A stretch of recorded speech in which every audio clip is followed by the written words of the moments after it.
Coba Anda bayangkan Anda sedang mengalami patah hati yang luar biasa hebat. Dunia Anda seolah runtuh. Wah, itu fase yang berat banget sih pastinya. Sangat berat, namun, nah ini dia, alih-alih diberikan kata-kata pelipur lara atau puisi yang menenangkan, Anda justru diancam dengan denda 4 miliar rupiah. Tunggu, denda 4 miliar? Untuk orang patah hati? Iya, beneran. Lalu setelah denda itu, Anda disodori gambar seekor kura-kura yang berjalan lambat dan sebuah sketsa pemutar kaset jadul. Apa reaksi Anda? Pasti bingung. Atau mikir ini semacam lelucon yang salah tempat gitu ya? Tepat, Anda mungkin akan merasa bingung.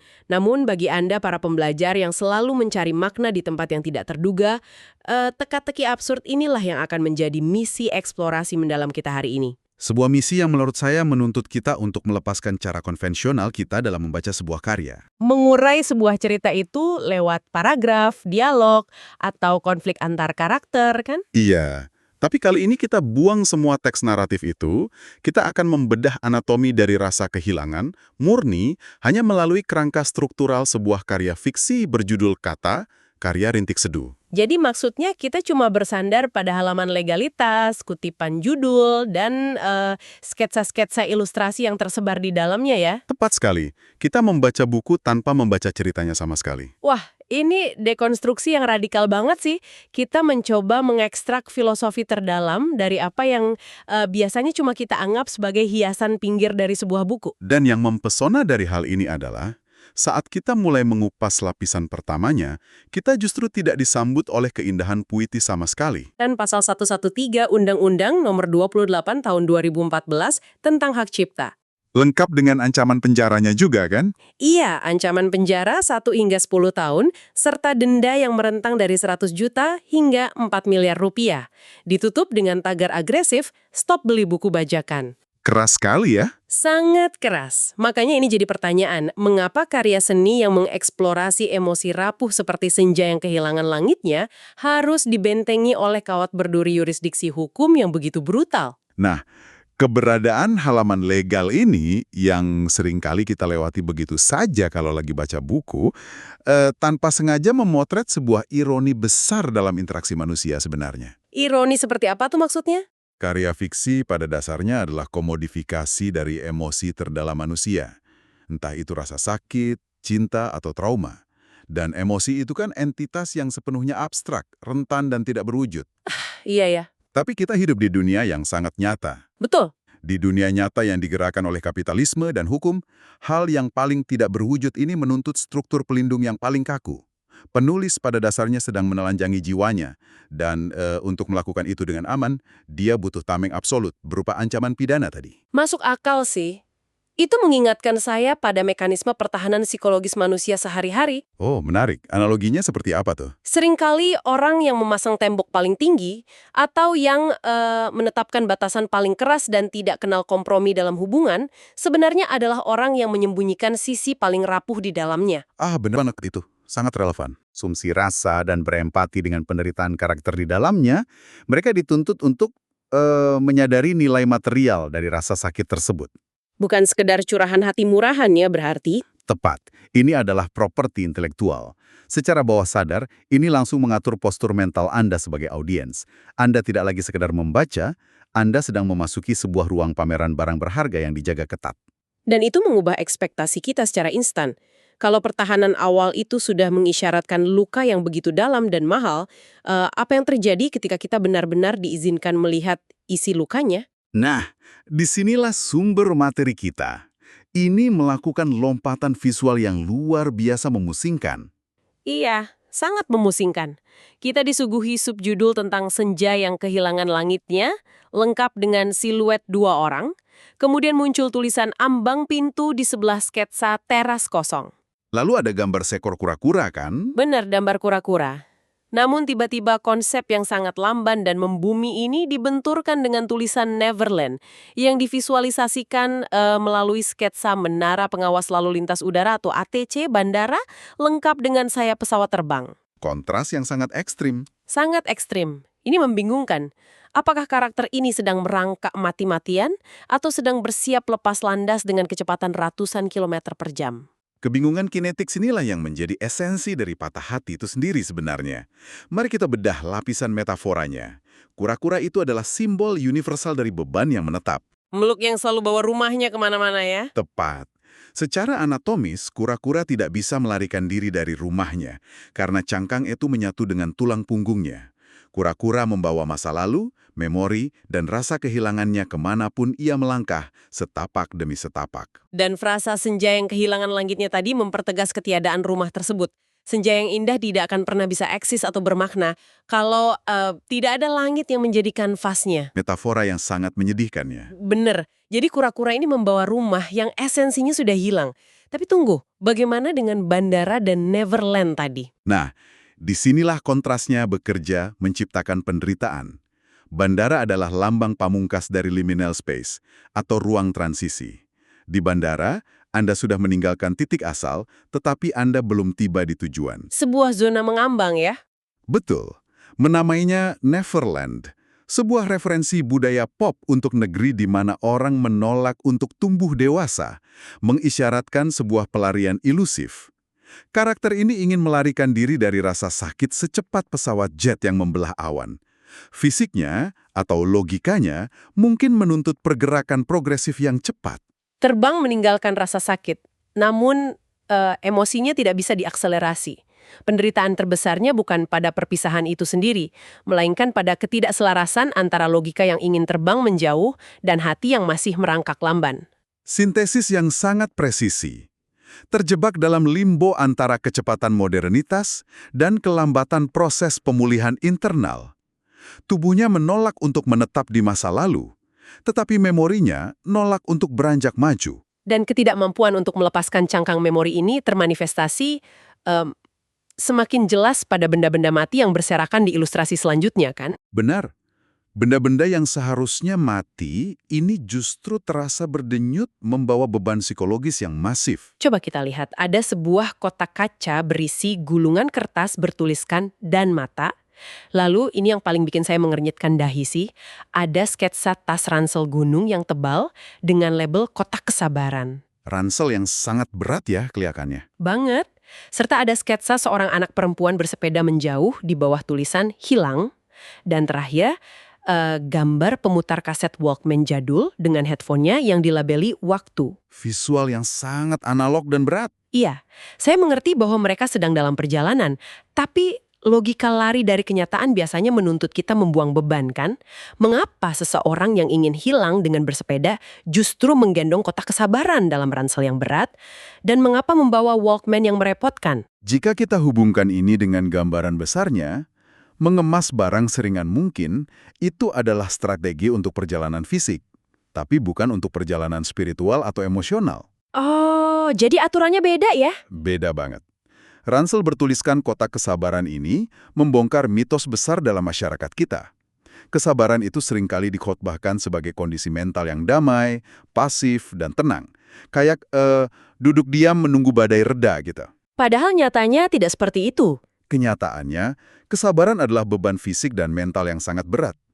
Kesabaran itu aktif. Anda menggendongnya di punggung Anda. Mungkin Anda tidak melihatnya secara langsung karena ia berada di belakang Anda. Tetapi tulang belikat Anda merasakan setiap kilogram tekanannya di setiap putaran pedal sepeda. Wah, kesabaran menuntut tenaga ekstra hanya untuk menjaga keseimbangan. Ini kayak mengubah kata sifat abstrak menjadi beban ergonomis. Sangat masuk akal sih. Kita tinggal geser layar. Iya, atau kita lakukan doom scrolling di TikTok atau menekan tombol skip di Spotify. Kita bisa mematikan rasa sakit secara digital dalam sepersekian detik. Nah, perilaku skipping digital itu sebenarnya adalah delusi kontrol. Otak dan hati manusia beroperasi dalam sistem analog, persis seperti pita kaset pada Walkman kuno tersebut. Kita nggak punya kemewahan untuk melompat secara ajaib ke bulan depan di mana kita udah pulih gitu ya. Sama sekali tidak. Pemulihan mengharuskan Anda memutar pita waktu secara mekanis. Kalau Anda ingin melewati sebuah lagu yang menyedihkan, Anda harus menekan tombol fast forward dan mendengarkan suara gesekan pita yang berisik, menunggu kaset itu berputar secara fisik melewati setiap milimeter rekaman masa lalu. Anda dipaksa duduk diam dan merasakan waktu bergesekan dengan realitas Anda ya. Pemulihan bukanlah keajaiban digital. Itu adalah kerja keras mekanis yang melelahkan. Anda harus menempuh setiap detik kesunyian dan rasa sakit. Tidak peduli seberapa putus asanya Anda ingin tiba di akhir sisi pita kaset tersebut. Dinamika memutar pita memori secara perlahan inilah yang membawa karakter kita kembali berbenturan dengan realitas. Dan perjalanan emosional yang epik ini rupanya tidak terjadi di sebuah dimensi paralel yang eksotis ya. Sama sekali tidak. Dan disinilah kerangka visual buku ini melempar kita ke dalam sebuah absurditas yang sangat nyata. Setuju? Di satu halaman kita dihadapkan pada teks eksistensial yang sangat berat, kalimat tak butuh alasan untuk jatuh di sebelah gambar bus mini, atau frasa rumah adalah kota mati yang disandingkan dengan sketsa burung merpati yang terbang bebas. Itu adalah bahasa kehancuran total. Tapi coba Anda perhatikan halaman lainnya. Nah itu dia, kalau kita geser pandangan beberapa inci saja, kita melihat gambar makanan sehari-hari. Ada sketsa 2 potong sushi bertuliskan sampai, cangkir kopi panas dengan teks secangkir kopi, dan sketsa burger berlapis daging dan selada bertuliskan samping senjani. Agak di luar ekspektasi ya. Sangat di luar ekspektasi. Maksud saya, mengapa ada burger di tengah kejatuhan sebuah kota mati? Apa hubungannya patah hati tingkat tinggi dengan sushi? Karena patah hati tidak membebaskan Anda dari kebutuhan biologis.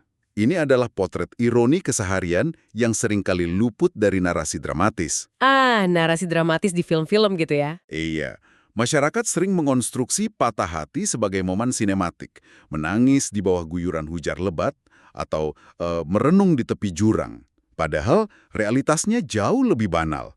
Rasa sakit yang melumpuhkan itu seringkali menyergap saat Anda sedang melakukan hal-hal yang sangat biasa. Saya paham maksud Anda. Mungkin Anda yang mendengarkan ini pernah merasakannya. Anda baru saja mengalami perpisahan yang menghancurkan jiwa di malam hari, tetapi keesokan paginya Anda tetap harus memanaskan air, menyeduh kopi. Dan memaksakan diri memakan sepotong roti karena Anda punya jadwal rapat jam 9 pagi.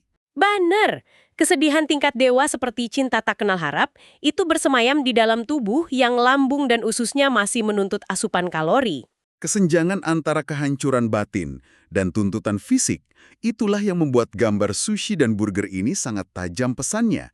Anda mengunyah burger di waktu senja atau samping senjani bukan karena Anda menikmati rasanya.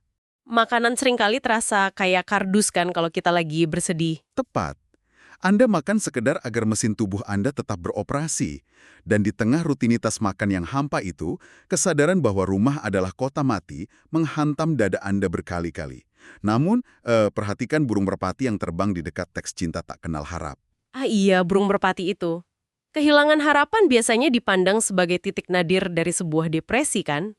Keputusasaan total, tapi merpati itu terbang seolah merayakan keputusasaan tersebut. Merpati yang terbang bebas justru mendekonstruksi makna putus asa. Saat seseorang terus memelihara harapan bahwa sebuah hubungan yang sudah mati itu bisa diselamatkan, nah, harapan itu bertransformasi menjadi sangkar besi. Harapan palsu memenjarakan kita dalam siklus menunggu ya. Betul sekali. Ketika akhirnya Anda mencapai tahap tak kenal harap, yaitu ketika Anda benar-benar melepaskan ekspektasi bahwa masa lalu bisa diulang, merpati itu lepas. Merelakan harapan yang salah bukanlah sebuah kekalahan, melainkan bentuk pembebasan yang paling murni. Pembebasan dari ekspektasi. Gila, ini menuntun kita ke konklusi dari teka-teki visual kita hari ini. Pembebasan itu rupanya tidak membawa kita ke sebuah utopia yang linier. Melainkan membawa kita berputar kembali ke elemen-elemen awal. Ya, di bagian akhir, kita disambut oleh teks Datang Lagi dengan sketsa payung pantai yang menancap di pasir, siluet 2 orang muncul kembali, kini duduk menatap ke depan dengan kalimat senja tenggelam matanya. Lalu bus mini tadi kembali melintas, kan? Bener, kali ini mengusung teks gugur dalam perjalanan. Dan di halaman pamungkas, sketsa Walkman itu hadir kembali. Ini memunculkan satu pertanyaan penting. Jika seluruh beban kura-kura, ransel kesabaran, dan siksaan waktu pada akhirnya berujung pada kata gugur, apakah seluruh perjalanan mengarungi rasa kehilangan ini berujung pada kegagalan yang sia-sia? Kegelisahan Anda itu mencerminkan bagaimana masyarakat modern, terutama dengan budaya pencapaiannya yang agak toksik ya, memandang kata gugur. Terobsesi dengan resolusi yang rapi gitu maksudnya? Iya. Kita selalu mengasosiasikan jatuh atau gugur dengan tidak mencapai garis finish atau sebuah misi yang gagal. Kita diajarkan bahwa tujuan dari setiap perjalanan adalah memenangkan sesuatu atau tiba di suatu tempat yang lebih baik secara permanen. Progres yang selalu naik ke atas. Padahal realitasnya tidak selalu begitu kan? Sama sekali tidak. Dalam hukum alamiah, gugur bukanlah sebuah kegagalan operasional. Coba pikirkan daun yang gugur di musim gugur. Daun itu tidak gagal menjadi daun. Ia melakukan pelepasan yang esensial agar pohon tidak mati membeku di musim dingin dan bisa memunculkan tunas baru di musim semi. Wah, analogi yang indah. Dan ini dikuatkan oleh sketsa payung pantai dan teks datang lagi tadi ya. Sebuah pengakuan terhadap ritme pasang surut kehidupan. Kesedihan itu datang, ia pergi, dan ia akan datang lagi. Siklus musim kehidupan yang tidak bisa dihentikan oleh siapapun. Frasa senja, tenggelam matanya, bagi karakter yang sedang menatap ke depan itu seolah menandai momen penyerahan diri. Momen di mana mereka berhenti mencoba menahan matahari agar tidak terbenam ya. Betul. Mereka duduk dan membiarkan kegelapan malam datang secara penuh dengan pemahaman absolut bahwa tanpa malam tersebut, fajar esok hari tidak akan pernah mendapatkan gilirannya untuk mereka. Ini adalah penerimaan yang sangat radikal atas rasa sakit. Penerimaan radikal itulah kunci utamanya ya. Lalu bagaimana dengan kemunculan kembali pemutar kaset Walkman di titik paling akhir? Itu menandakan bahwa proses fast forward yang menyiksa dan mekanis tadi telah usai. Pita kaset kenangan menyakitkan itu sudah selesai diputar sampai ke ujung roll. Dan pita itu tidak dihapus atau dibakar kan? Tidak. Ia sekedar dikeluarkan dari pemutarnya dan diletakkan di rak memori. Kaset itu telah diintegrasikan menjadi bagian tak terpisahkan dari perpustakaan sejarah hidup sang karakter. Mengagumkan. Dan teks gugur dalam perjalanan dari bus tersebut mengajarkan bahwa kita semua hanyalah penumpang yang sedang transit. Tepat. Sepanjang perjalanan hidup, kita secara konstan harus menggugurkan atau melepaskan versi lama dari diri kita, impian lama, dan orang-orang yang kita cintai untuk bisa terus bergerak maju. Sebuah dekonstruksi yang luar biasa mendalam tentang bagaimana manusia memproses perpisahan. Hari ini, kita telah memulai eksplorasi mendalam dari sebuah ancaman yurisdiksi denda hak cipta 4 miliar rupiah yang memaksa kita menghargai nilai mahal dari sebuah kerentanan. Kita juga menyelami kebingungan kinetik antara kura-kura yang memanggul masa lalu dan bandara yang menjanjikan pelarian ilusif. Seperti putaran mekanis pita kaset Walkman, Serta menyingkap ironi bahwa kesedihan paling eksistensial sekalipun tidak dapat menunda tuntutan tubuh untuk mengunyah seporsi burger sebelum akhirnya tiba pada penerimaan radikal bahwa menggugurkan masa lalu adalah satu-satunya cara untuk menyambut musim yang baru. sangat komprehensif. Dan bagi Anda, para pendengar yang terus menemani eksplorasi ini hingga akhir, saya ingin meninggalkan Anda dengan satu pemikiran provokatif. Sumber materi kita hari ini adalah karya fiksi yang secara harfiah diberi judul Kata. Judul yang menjanjikan kekuatan linguistik ya. Betul. Namun paradoksnya, narasi emosional yang paling keras, yang memukul dan beresonansi dari anatomi buku ini justru tidak datang dari teks naratif apapun. Ia datang dari keheningan ruang-ruang kosong di antara sketsanya. Sebuah teras tanpa manusia, payung yang tertancap sepi di pantai kosong. Ya, dan sepasang headphone yang tidak lagi mengalunkan melodi. Di era modern ini, kehidupan kita dikepung oleh kebisingan informasi, notifikasi yang tidak pernah berhenti, dan opini yang saling menindih setiap meternya. Semua orang berebut untuk berbicara. Sebuah kebisingan yang tiada henti. Dan pada kata-kata ini, apakah mungkin hal-hal yang dibiarkan tak terucapkan, benda-benda diam yang membisu di sudut kamar Anda, dan keheningan panjang di akhir sebuah percakapan, justru menyimpan realitas yang paling lantang berteriak? Terima kasih telah menyelam bersama kami dalam sesi kali ini. Teruslah mengamati dan biarkan keheningan berbicara kepada Anda. Sampai jumpa!